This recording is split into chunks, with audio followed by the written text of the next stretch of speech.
There goes the bell. Good morning. The September 15th, 2021 meeting of the Board of Estimates is now called to order. In the interest of promoting health and safety as we continue to battle with COVID-19 pandemic, the Board of Estimates will continue to meet virtually. At this time, I'd like to call on Comptroller Henry for any corrections, additions, or noted abstentions from today's agenda. Thank you, Mr. President. There are no changes or corrections on today's agenda. The following protests were received on page 72. Bureau of the Budget and Management Research, General Fund Supplemental Appropriation, $6.5 million for Police Service 622, Police Patrol for premium pay. A protest was received from Baltimore at 2:45 p.m. after the 12 p.m. deadline. The following items are being deferred. On page 53, Department of Finance, Bureau of Risk Management, First Amendment to the Professional Services Agreement with Willis Towers Watson Southeast Incorporated, deferred from today until September 22nd, 2021. The following items are moved to the non-routine agenda. On pages 54 and 55, Bureau of the Budget and Management Research carryover of unexpended appropriations for fiscal 2021. On page 72, Bureau of the Budget and Management Research, General Fund Supplemental Appropriation, $6.5 million for Police Service 622, Police Patrol for premium pay. On page 79, Bureau of the Budget and Management Research, General Fund Supplemental Appropriation in the amount of $1,499,509.74 to MR Convention Complex, Service Number 855, Convention Center. Page 83, Bureau of the Budget and Management Research, General Fund Supplemental Appropriation in the total amount of $7.1 million for Department of Planning, Service 765, Planning for a Sustainable Baltimore for COVID-19 food insecurity response. There are the following abstentions that have been received by the board. The Honorable Mayor Brandon Scott is abstaining on page 34, item number 1, Health Department Agreement with the Johns Hopkins University. Pages 34 to 35, items number 2 and 3, Health Department Ratification with the Johns Hopkins University. And page 36, item number 5, Health Department Second Amendment to Transfer Agreement with the Johns Hopkins University. The Honorable President Nick Mosby is abstaining on pages 44 to 45, Baltimore City Council President Governmental Charitable Solicitation Application, and page 77, Bureau of the Budget and Management Research, General Fund Supplemental Appropriation. There are no other abstentions, no votes, and no rejection of recommended awards. Thank you, Mr. Comptroller. I now direct the board's attention to a memorandum from my office dated September the 13th, 2021, identifying matters to be considered as routine agenda items today, together with any corrections and additions that have been noted from the Comptroller. I will now entertain a motion to approve all items contained on the routine agenda. So moved. Second. It's been moved and properly seconded. All those in favor, please say aye. Aye. Aye. All those opposed, please say nay. The ayes have it. The routine agenda is now adopted. Now on to the non-routine agenda, the first and only item. Well, it's not the only item, but we're going to conflate all of this. So Bob, if you can talk about, all the issues that we're going to, that the Comptroller noted. So the hazard pay, the convention center, and food supplement. But the first item, and then again, we talked about all of this is going to come over the carryover part of this discussion. On the routine agenda today can be found on page 54, 55, Bureau of Budget Management Research, carryover of unexpended appropriations from fiscal year 2021. Viewers may have noticed that on today's routine agenda, the number of items from BBMR involving supplemental appropriations. That together with this item bring the fiscal year 2021 budget in balance into a close. The Comptroller and I each had the opportunity to be briefed by BBMR's recommended budget closeout actions, and the council will be considered supplemental appropriations in the near future. I wanted to pull this particular item out today to benefit a viewing, listening audience so that the public can understand the briefing and overview that BBMR provided to us specific to the budget closeout actions as a whole. We have Budget Director Bob Senemy on to provide us with that feedback. As discussed, Bob, not only talk about it from a page 54 and 55 fiscal year carryover, but also as the items that the comptroller noted, page 72, the BPD hazard pay, as well as page 79, the convention center. And then lastly, Bob, page 83, food supplement budget. So Bob, at this point, I yield the floor to you. Okay, thank you, Mr. President. Good morning. This is Bob Senemy, Budget Director for the city, and happy to respond to those notes. So first, maybe it'd be helpful just take a step back and give just a quick high-level summary of all the actions that are coming to the board today. I'd also encourage folks listening, we did a full presentation to the City Council Ways and Means Committee yesterday on this, which I think would provide a good summary as well. But in total, at the end of the fiscal year, the city must be balanced in its general fund in total, and all of the individual city agencies must be in balance and not exceed their appropriation. If their spending does exceed their appropriation, we're required by law to come forward and ask for additional appropriation to be passed by the board and the council. So the package of supplementals that you see today, it's by far the largest we've ever had, certainly in my career. The reason for that is that early on in the fiscal year, the COVID-19 emergency became more dire, and we received aid from the federal government from what we call the CARES Act, and we also became eligible to apply for reimbursement for certain programs through FEMA reimbursement. And so the city, was very aggressive at responding to the COVID-19 pandemic to make sure, city agencies were taken care of and were treated fairly and safely, that our employees were safe. We created some programs to help, organizations or residents in need in our city. And so the city, acted very aggressively to get that rolling. What that meant was that there were certain agencies that were running those programs that had put them over their normal budgeted appropriation. And remember, our budget this year didn't consider the CARES or the FEMA, the COVID response spending yet, because it was still early on in the pandemic. So the package that you see today is basically using either CARES money, FEMA money to pay back for those particular costs. And then there are a handful of other items in the mix too, where we're using general fund revenue to close out items for agencies where they were affected in some way by COVID-19, but CARES or FEMA did not pay for the cost. So to the specific items that you mentioned on the BPD pay. So early on in the pandemic, the city made a decision, I think it was the right decision in retrospect, to provide some level of what we call premium or hazard pay to certain frontline employees. And the reason for that was, there was a lot of risk in the early days of the pandemic. I mean, our employees, some of them that were dealing directly with the public, were at risk, and we felt like it was the right thing to do and the appropriate thing to do to compensate them in some form for that risk. So we created a program this year for premium pay. It was for frontline employees. It was the police department, fire department, really all frontline employees. So it wasn't just police and public safety, it was other frontline employees. The police department, without that hazard pay, they came in basically right at budget. And that's a drastic improvement from what we've seen, in previous years. Even just 2 years ago, they spent over $50 million of overtime. This year, they spent about 32. So with all other expenses in the budget, the police department, even with some of the cuts that were put into place in fiscal 21, they ended up right on budget. The hazard pay that hit them was not their decision. That was a citywide decision. So that put them over by about $6.5 million. And so we chose to use general fund revenue to cover that cost. Other agencies also had some premium pay expenses hit their budget, but they were able to absorb it without going over their appropriation.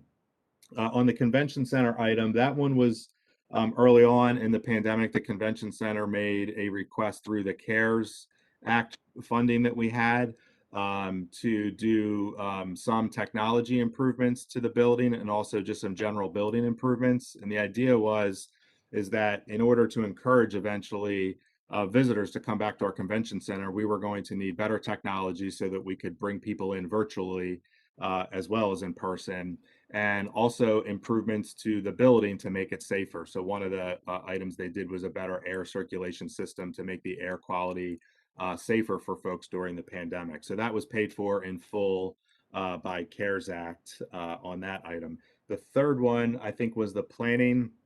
If I'm remembering correctly, the planning was the third one, and that one was the cost of the city's feeding programs. So the city, the planning department, early on in the pandemic took the lead on what we would call feeding programs, and the idea there was we wanted to get food to folks that were in challenging situations, either financially or for health reasons.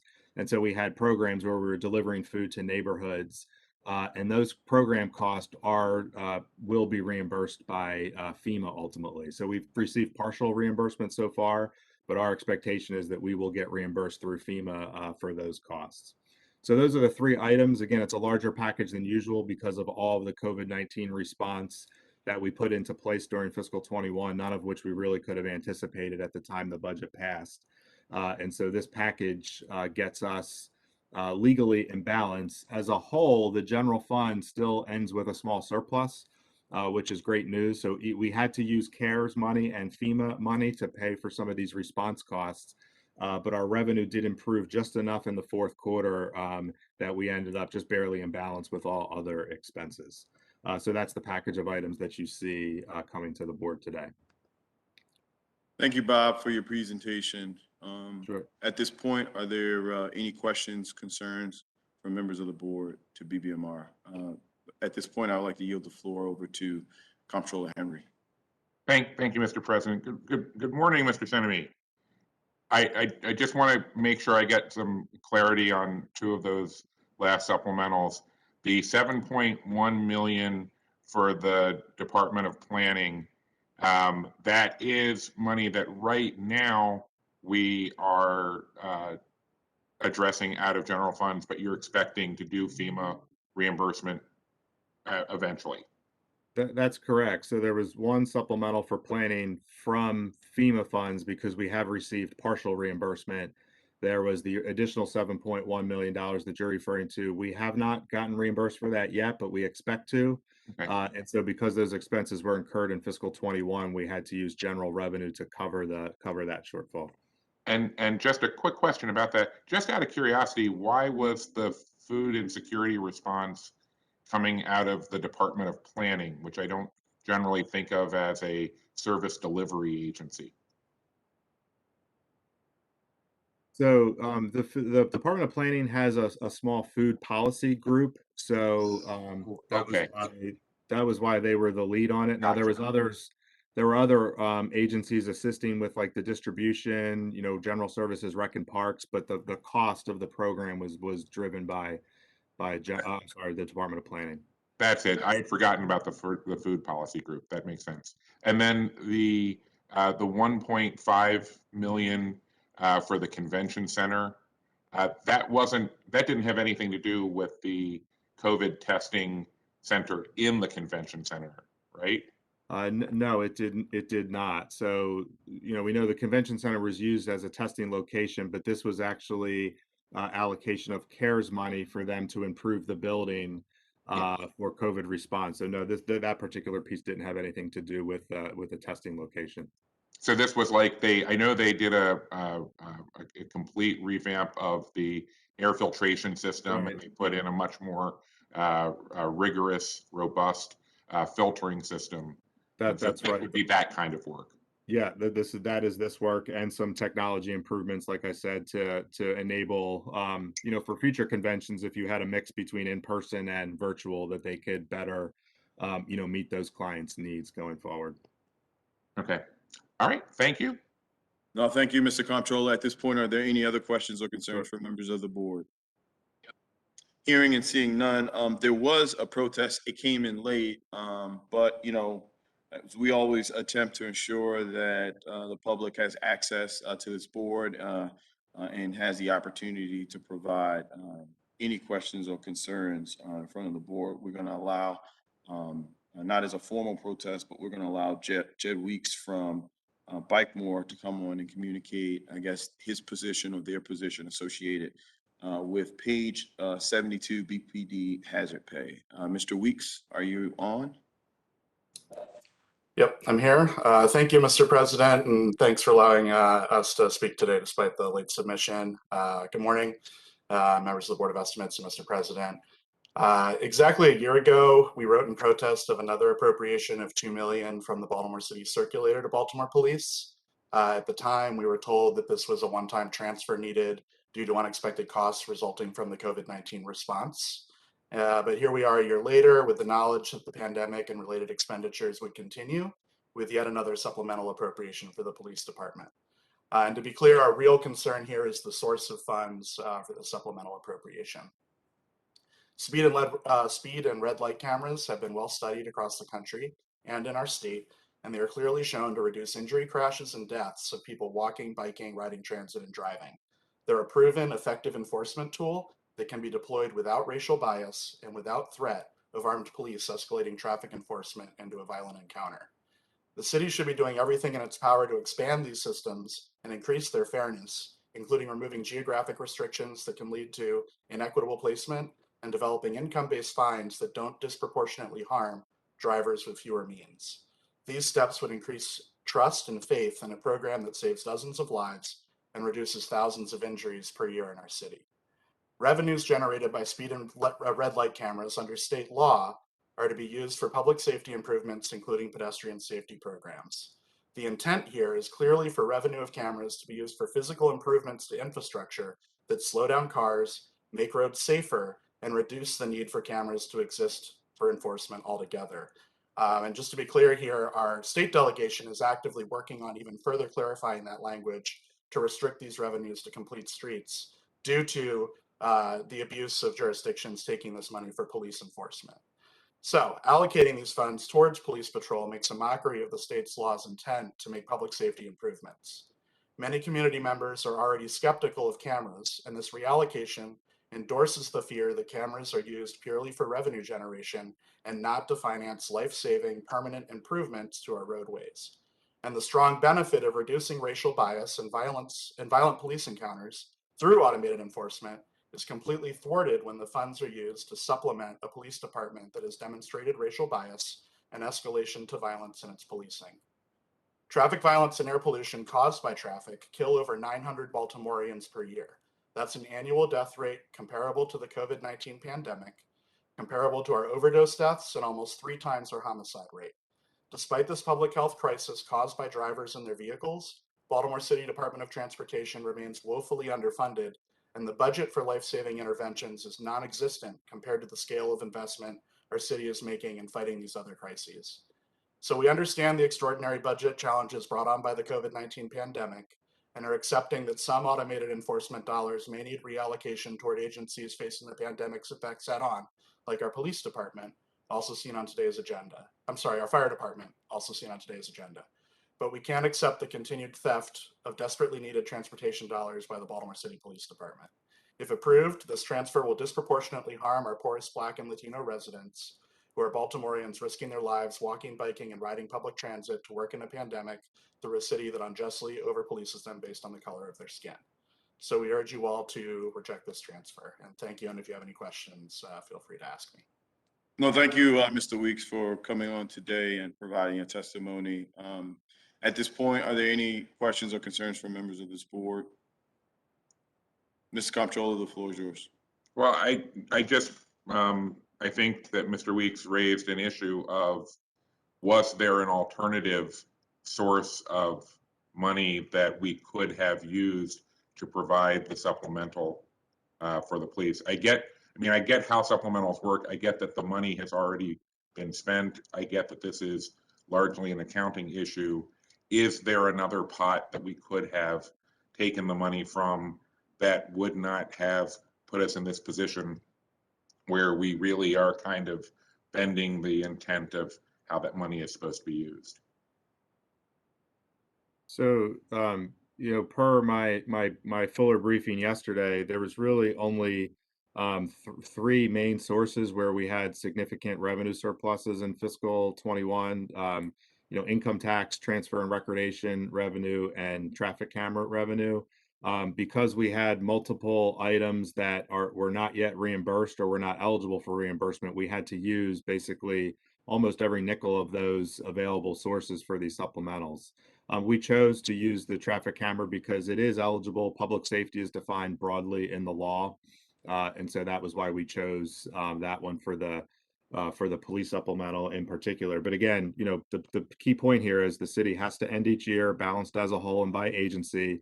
The city made a decision to prioritize premium pay and hazard pay to keep our employees safe.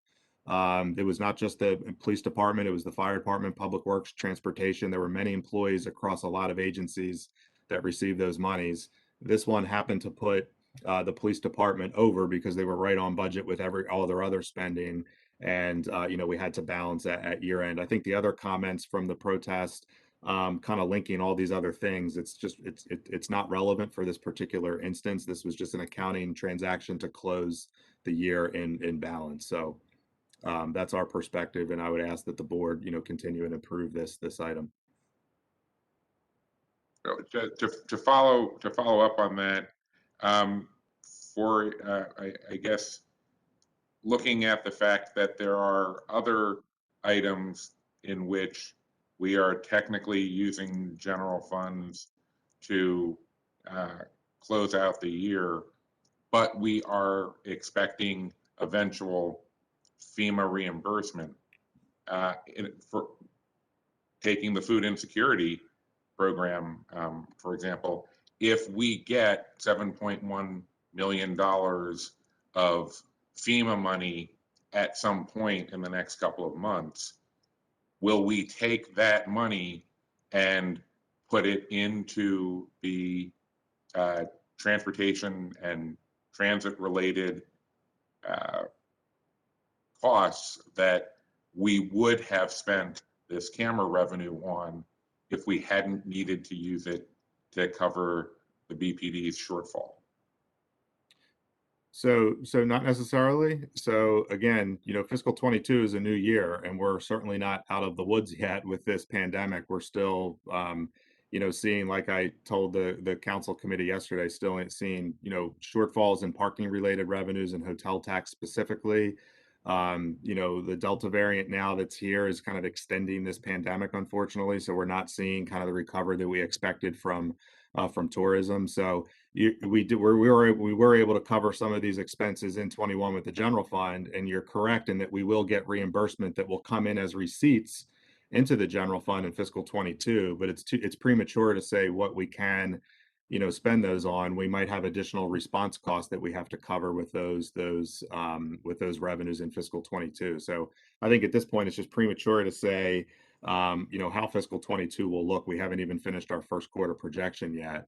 I'd also mention that what we shared in more detail with the council committee yesterday is we do have some outstanding legal liabilities that we have to be mindful of. That I know when there's extra money, everybody wants to spend it on their particular thing, but our office has a citywide responsibility to make sure we can pay for things that are general liability of the city that we know of. And so working with the law department, there are a handful of things out there that could come due within the next 1 to 2 years that we think it's more prudent to kind of set those dollars aside to cover those first. And then, if we ever had that excess revenue beyond what we needed to cover those, we would certainly look to programs like transportation or other capital improvements or other one-time things and make improvements in those areas.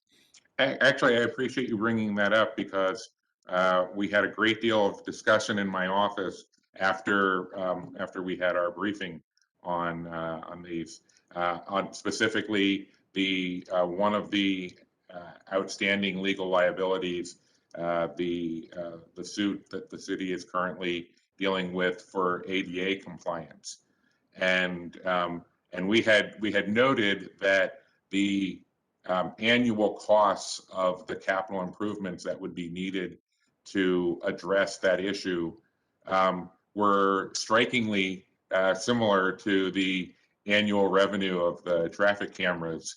And we were wondering if maybe that's something that we should be looking at in terms of simply nailing that down as a sadly sustainable source of revenue for that particular potential legal liability of the cities. I wish it were that easy, but the traffic camera revenue today we get, it's a general fund revenue source. So it's covering things that we're already doing today. It's not covering things that we might have to do or would like to do. So could we reallocate directly from one to the other? No, because that would open up a hole in another part of the budget where, those traffic camera revenues are supporting other parts of the budget. So, we're in just very early conversations with law and transportation about what the correct action will be for that particular suit, and just we're in the early stages of making estimates of what it would cost and how we should handle that. So I don't have anything more at this point to share on that because it's pretty early. We just learned about it, I think, within the last month or so. Mr. President, I have no further questions. Thank you. No, thank you, Mr. Comptroller. At this time, are there any additional questions or concerns from other members of the board? Hearing and seeing none, I'm going to entertain a motion. I'm wondering, unless there's some objection, if we just hear all four together. We're just going to roll them all up as part of this carryover. So that would be pages 54 through 55, the fiscal 21 carryover. Actually, the page 72, the BPD hazard pay, page 79, the convention center, and page 83, the food supplemental. Again, these are all items that are directly related to it closing out fiscal year. It's what Bob just kind of went over the details for. I believe all of us have received briefings directly from BBMR. And if I hear no objections, we can just roll them all up as four and have one vote. Does anyone have any questions or concerns regarding that strategy? Hearing and seeing none from the board, I'll entertain a motion to hear all four items and for us to vote them out. I saw the mouth of our city solicitor, but I couldn't hear him. Is that? You're still on mute, city solicitor. I not only was on mute, I closed out my whole camera. Can you hear me now? We can hear you and see you. All right. I move the approval of all four items. I second. So it's been moved and properly seconded for us to vote on all four items. At this point, we've got the motion. All those in favor, please say aye. Aye. All those opposed, please say nay. The ayes have it. The fiscal year 21 carryover recommendations have been approved, including the three that we pulled off, just for the record: page 72, BPD hazard pay, page 79, convention center, and on page 83, the food supplement. At this point, the supplemental budget items will next be introduced as legislative package, which will take Baltimore City Council approval. Mr. Sinemi, thank you so much for walking us through these items. Thank you yesterday for presenting them to the Ways and Means Committee, and we look forward to continued discussion. So for the general public, there is additional opportunity for you to share any questions or concerns that you might have regarding the fiscal year 21 carryover items. At this point, are there any questions or concerns from other members of the board before we close out? Hearing and seeing none, there's no new business before the desk or before this board. We will recess until bid opening at 12 noon. The Board of Estimates will reconvene on Wednesday, September the 22nd at 9 a.m. I'd like to thank everyone for tuning in. Baltimore, we love you.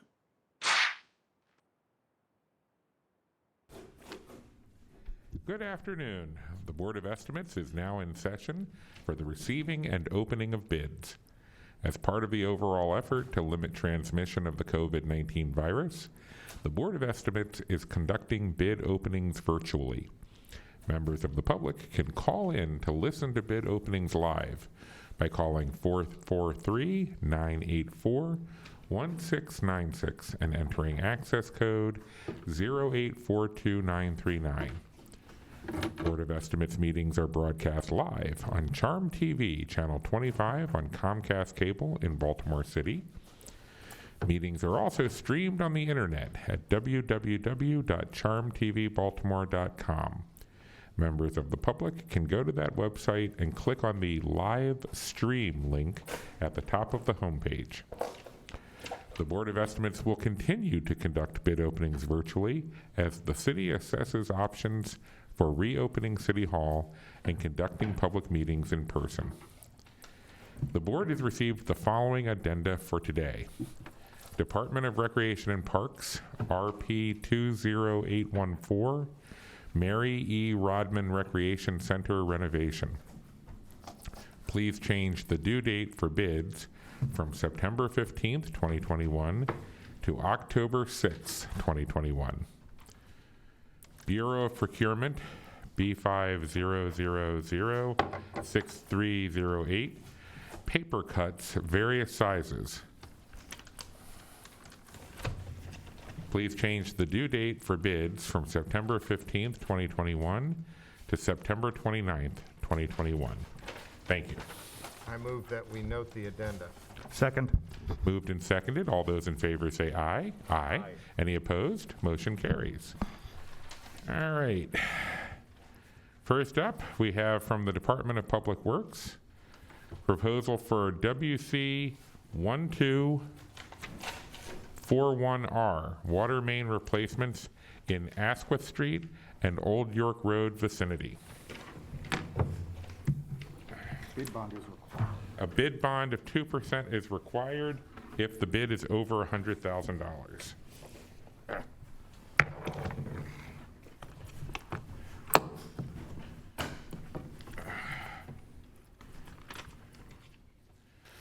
First up, we have a bid from Spinello Companies. With a bid bond. With a bid bond, and a total bid of $5,423,300 and no cents.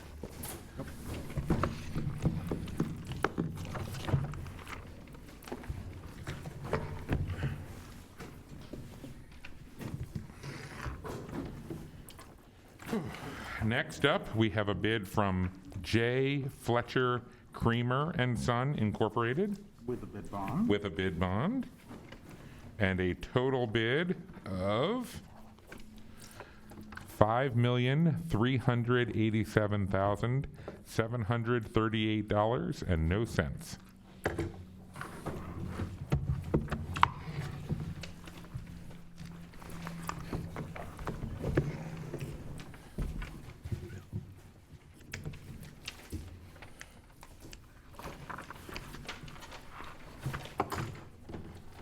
Next up, we have a bid from Civil Construction Llc. Do you have their bond? Do you have their bond? Ooh, Because mine is not filled out.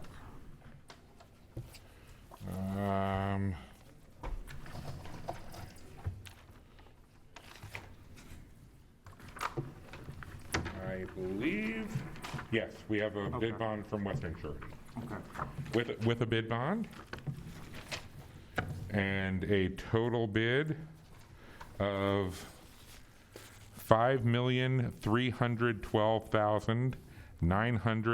$5,312,954 and no cents.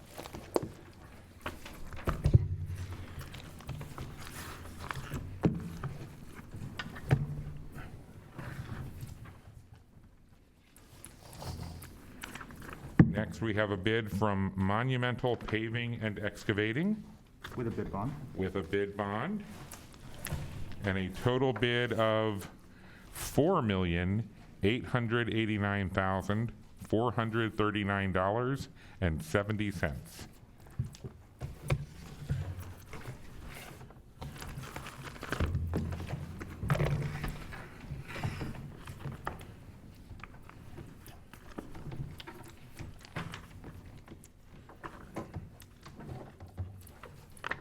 Next, we have a bid from Metra Industries Incorporated With a bid bond. with a bid bond and a total bid of $5,589,566 and no cents.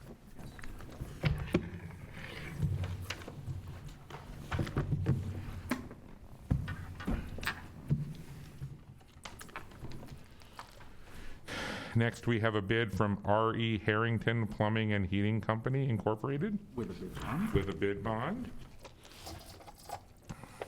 and a total bid of $5,298,151 and no cents.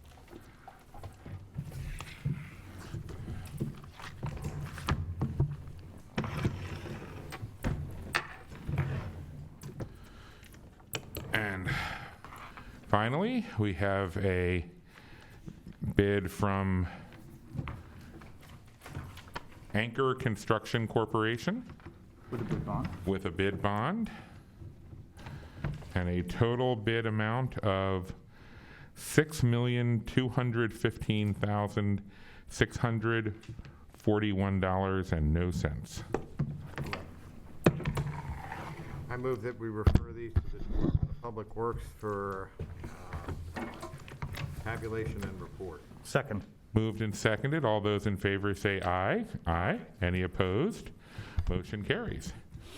Moving on, item 2, Department of Transportation proposal for TR 17022 Sharp Leadenhall Streetscape. No bids received.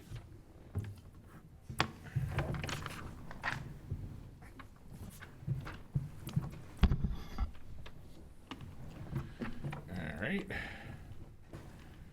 Item 3, we don't have yet, so we're going to skip ahead to item 6.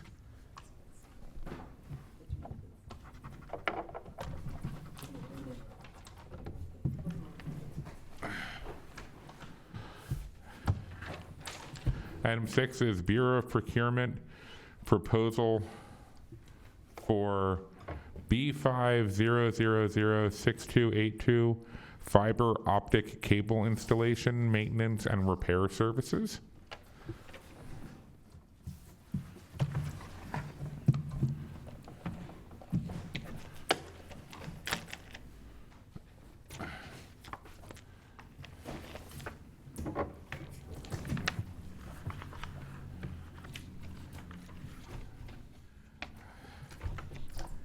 All right. Pardon? This might be, Is this a se- is yours Spec Tech or Big Tech, BCT, EC? No, mine is Tilson Technology Management. Okay, I think this is Second one? Okay. All right. Is that another copy of Tilson? Wilson, yeah. Okay. So the first bid is from Tilson Technology Management. And I believe this is an itemized bid? We're not, okay. So, put that down.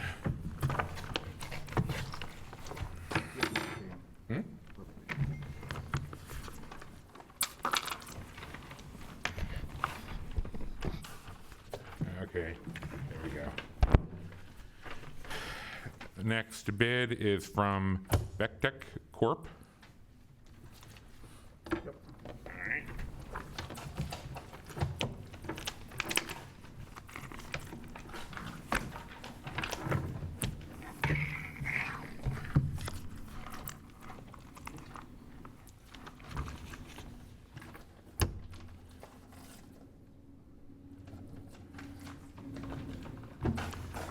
So I do have a sum of items total bid price,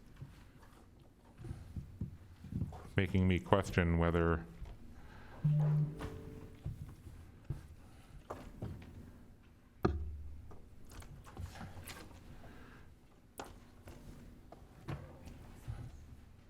Do they have to bid on every item though? I don't know. I was under the impression that all of these were itemized from 4 through 9. Yeah. I think so. So just read Blue Star Technologies Incorporated. We have a bid from Blue Star Technologies. Yep. Okay.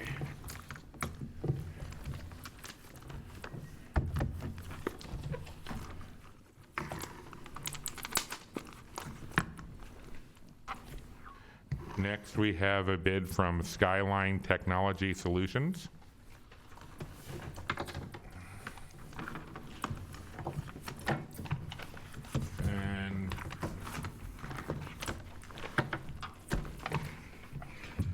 finally,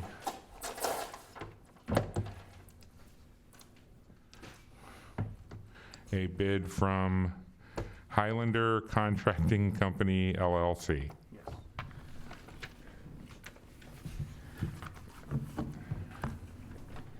I move that we refer these to the Bureau of Procurement for tabulation and report. Second. Moved and seconded. All those in favor say aye. Aye. Any opposed? Motion carries. All right, we're going to go back to item number 5.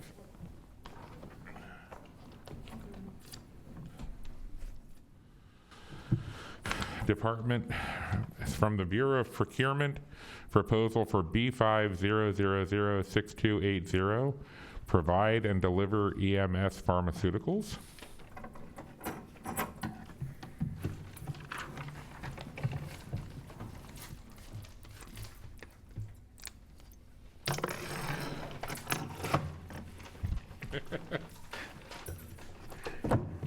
I was laughing at the Xerox that says original and then duplicate is handwritten underneath. This is also an itemized bid. The first bid, this bid is from Grace International Services LLC.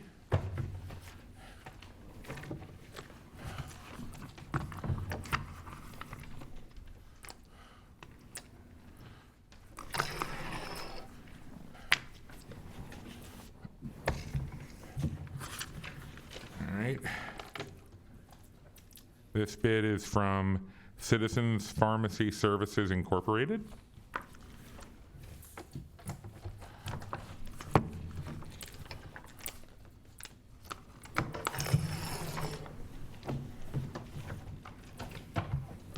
This bid is from Henry Schein Incorporated.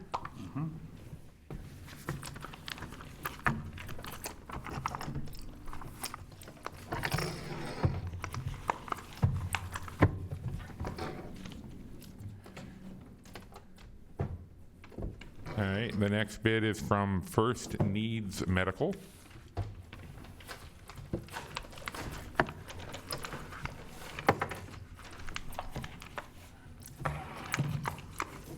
And last but not least, final bid is from Bound Tree Medical LLC. I move that we refer these to the Bureau of Procurement for tabulation and report. Second.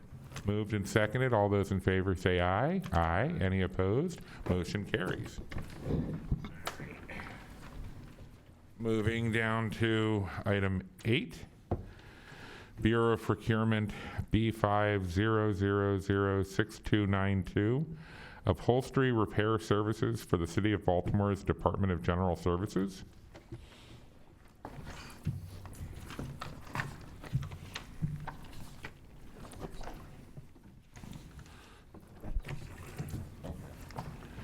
This first one is from EJJ Enterprise Corporation, doing business as Big Green Cleaning Services.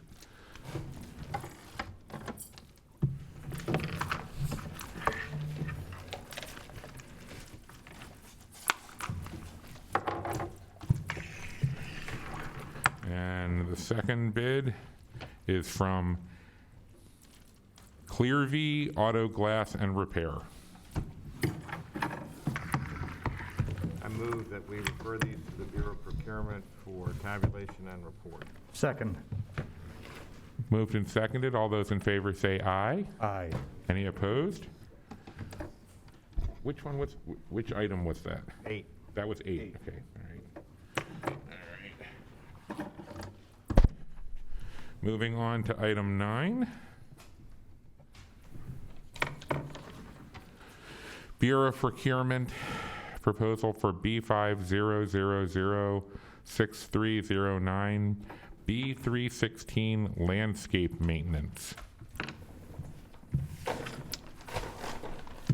There is only one bidder, and that is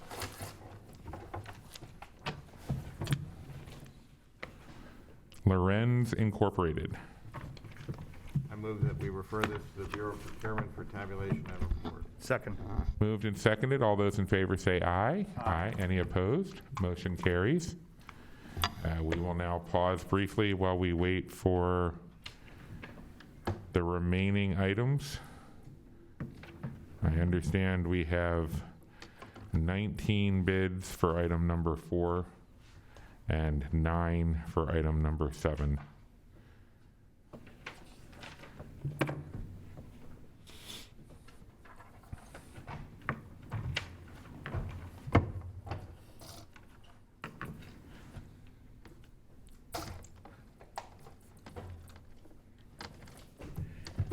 So while we're waiting for the additional items, the city solicitor will ruminate on what electronic bid submissions and openings would mean for the city of Baltimore. It would mean that I wouldn't understand what was going on.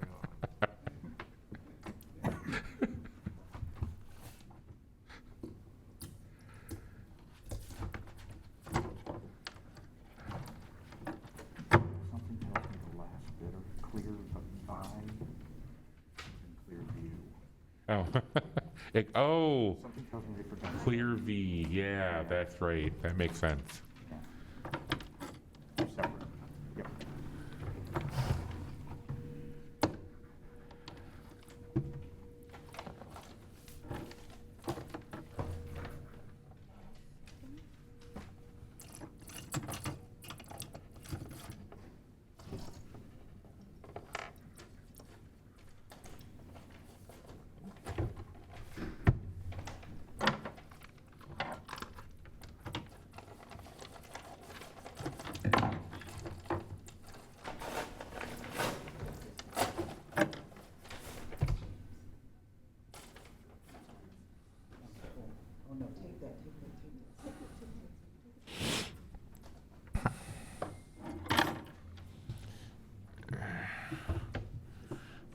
Okay.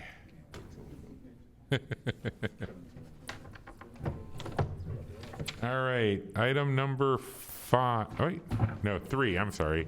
Item number 3, Bureau of Procurement B50006206, Procurement Assessment and Transformation Price Proposals.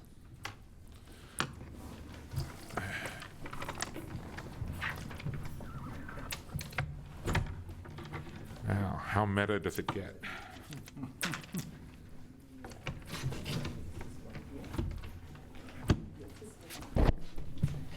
Okay.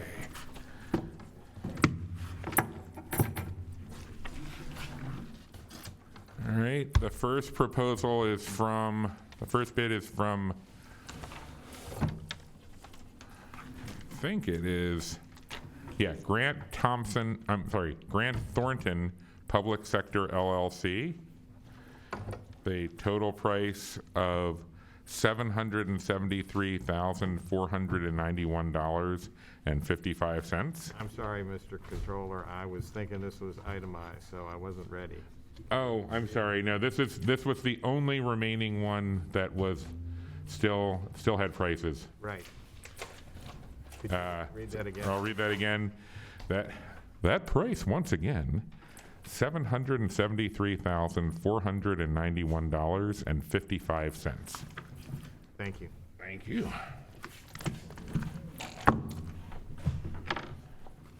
There's no bid bond on that? No bid bond required.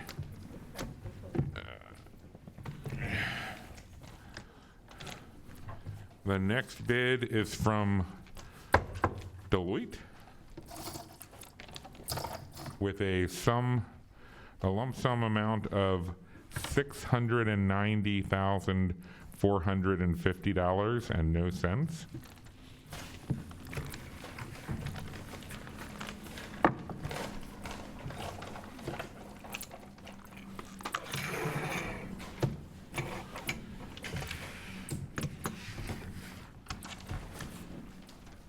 The next bid is from Ernst & Young LLP, doing business as EY,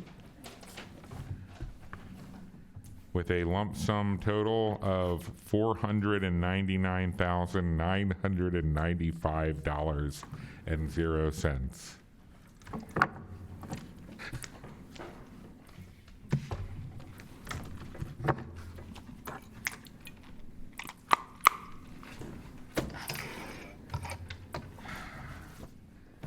really needs to be more room for humor in this. All right. Next bid is from Calyptus Consulting Group Incorporated with a lump sum amount of $435,540.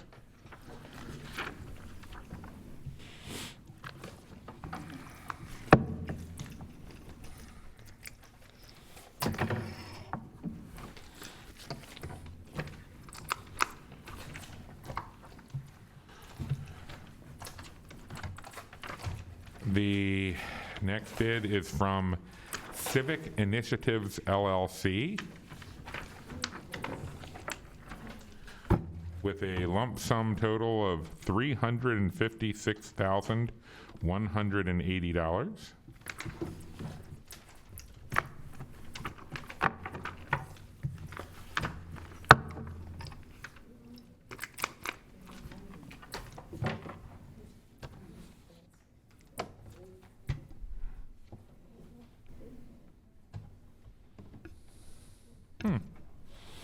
Okay. The next bid is from Guidehouse.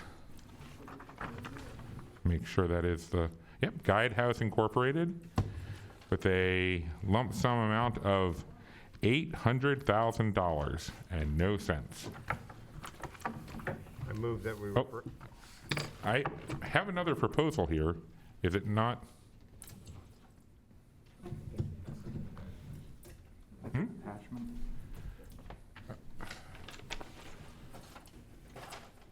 Was GEP one of the previous? Okay. I believe so. You can send it down. You can send it down.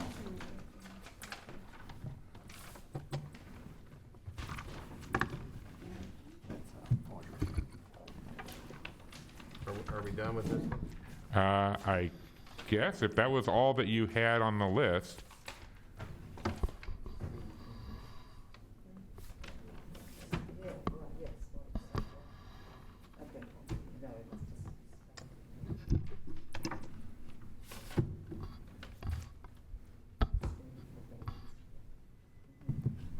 So what was that GEP? Was that for another proposal? I move that we refer these to the Bureau of Procurement for tabulation and report. Second. Moved and seconded. All those in favor say aye. Aye. Any opposed? Motion carries.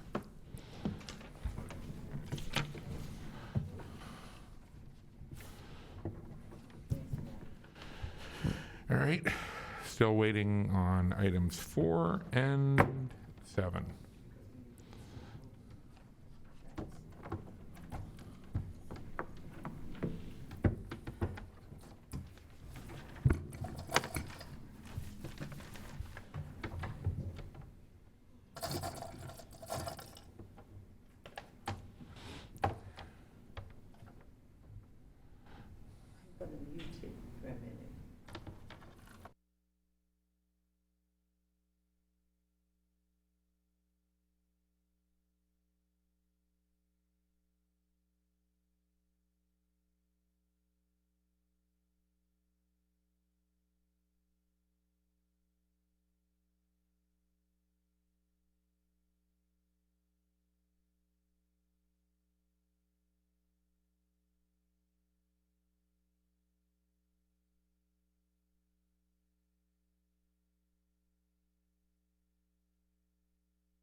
Okay, moving on to item 4.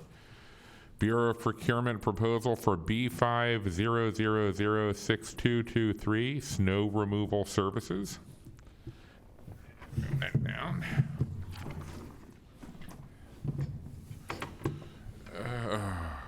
Where to even begin?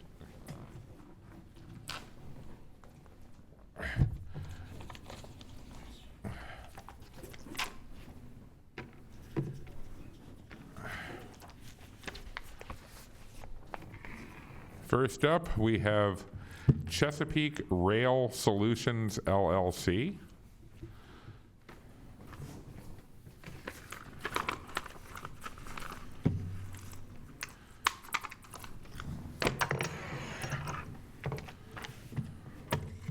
Second, we have Chesapeake Rail Solutions LLC.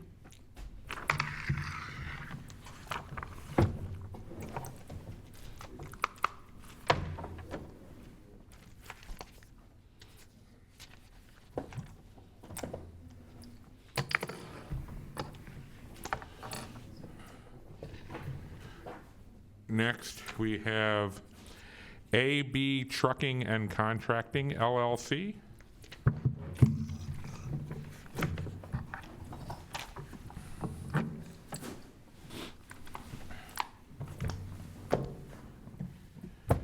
Next, we have Four Seasons Nursery and Landscape Services Incorporated.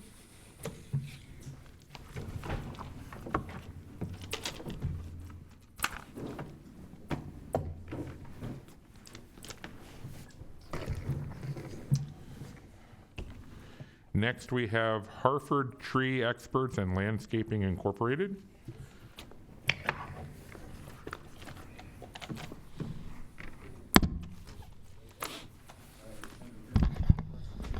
Next, we have P2 Cleaning Services.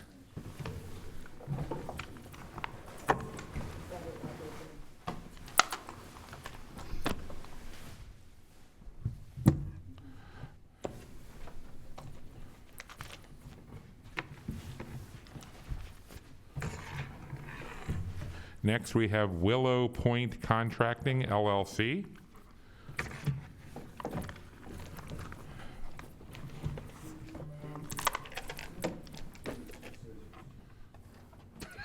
Sorry about that. Well, in case you didn't shoot it. I didn't even know I could do that.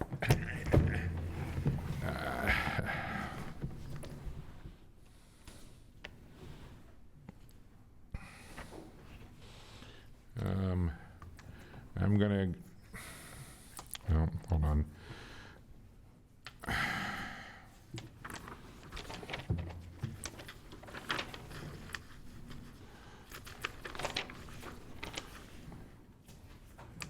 All right, the next one is from A. Halcon Contractors, doing business as Smart Traffic Services.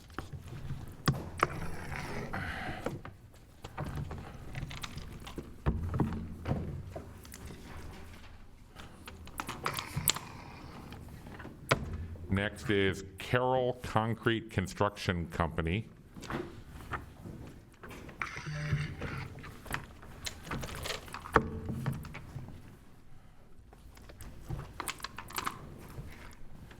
Next is Best Serve Incorporated.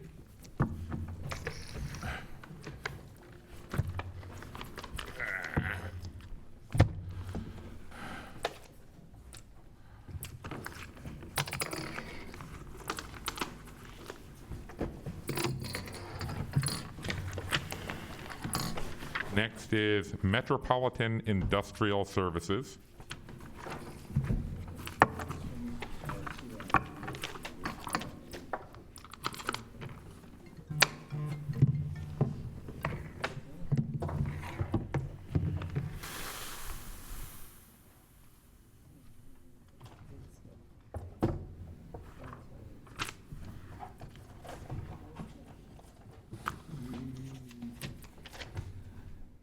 You may have given me both. What- You Yeah. got S.R. Schulte? I do. Oh, that's a, okay. Oh, well, I was reading the actual. Oh.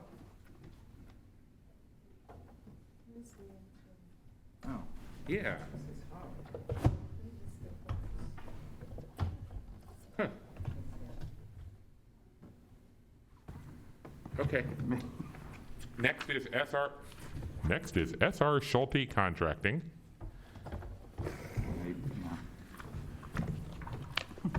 Maybe just an odd template. It could be, yes.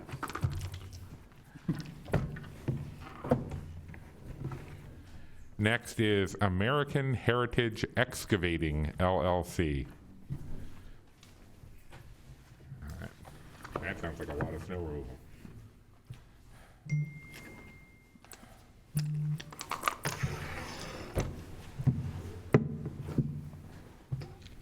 Next up is Lorenz Incorporated.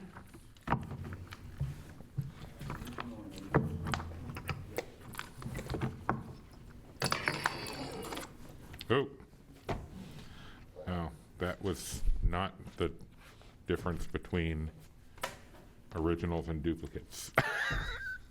That was holding all the originals together.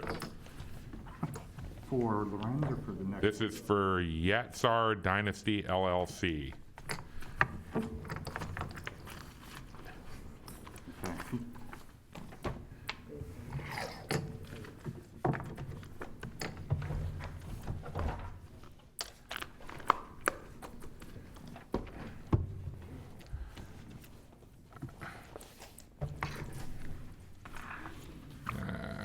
All right, next is from LG Construction Incorporated.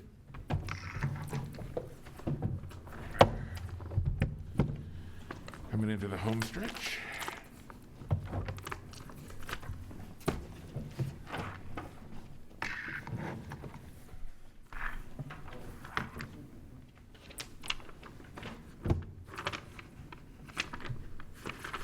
Manuel Landscaping Incorporated.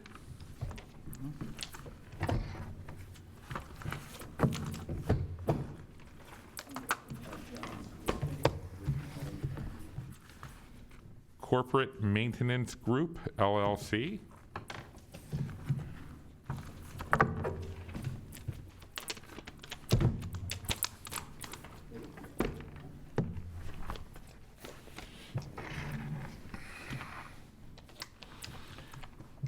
ASB2 Enterprises Incorporated, doing business as ASB Cleaning Services. That's it. How about Chesapeake Rail Solutions? I did them at the beginning. I know what it was, that they submitted two different packages, and I read them both at the beginning. Yep, okay, got it. I move that we refer these to the Bureau of Procurement for tabulation and report. Second. Moved and seconded. All those in favor say aye. Aye. Any opposed? Motion carries. All right.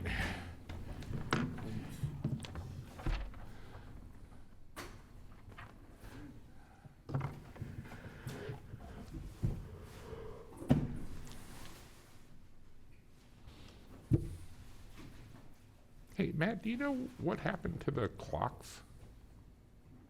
They haven't been working for about A year and a half. Yeah. Yeah, they've been off during, it's like the building closed, so the clocks decided they didn't have to come to work either. Right.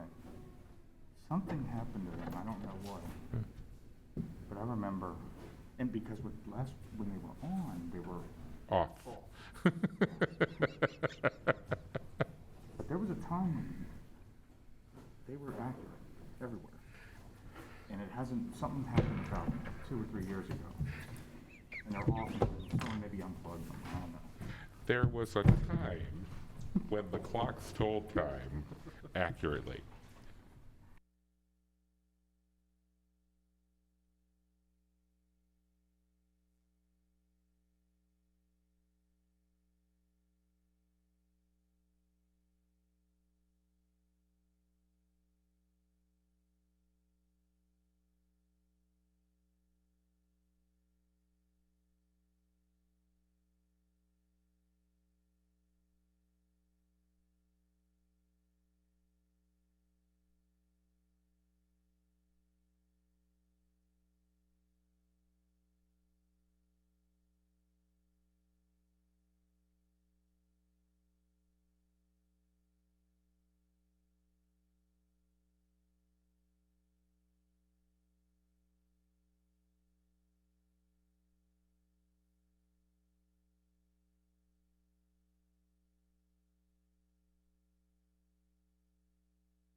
All right, and then the final item, number 7, Bureau of Procurement, B50006283, Workers' Compensation Claims Administration Services, technical proposal.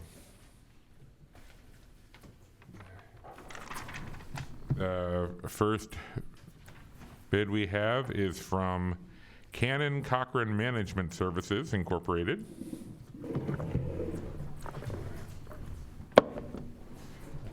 Maybe this one's standing. Forklift. Next is from MC Innovations, LLC.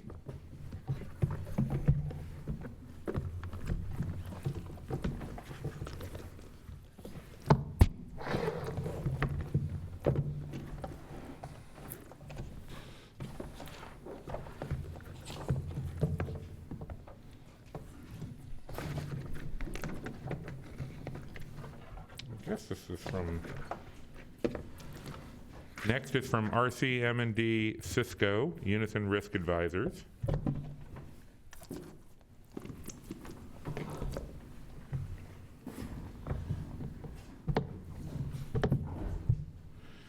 Next is from Gallagher Bassett Services Incorporated. I'm sorry, Gallagher Bassett Services Incorporated.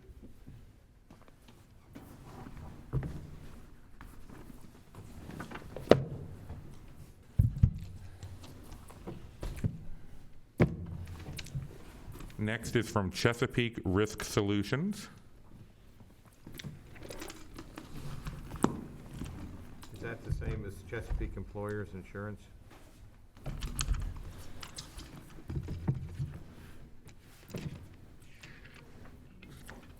Yes, Chesapeake Risk Solutions is a wholly owned subsidiary of Chesapeake Employers Insurance Company. Next is from John, oh my gosh, these are bound. Next is from John's Eastern Claims Adjusters and Third-Party Administrators. I've never seen that. It's glued. Yes, this is. Yeah, wow, okay.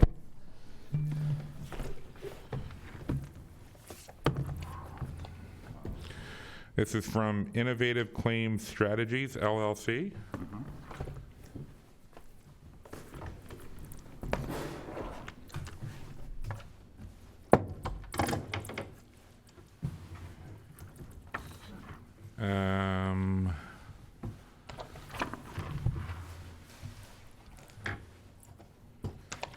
This is from Sedgwick.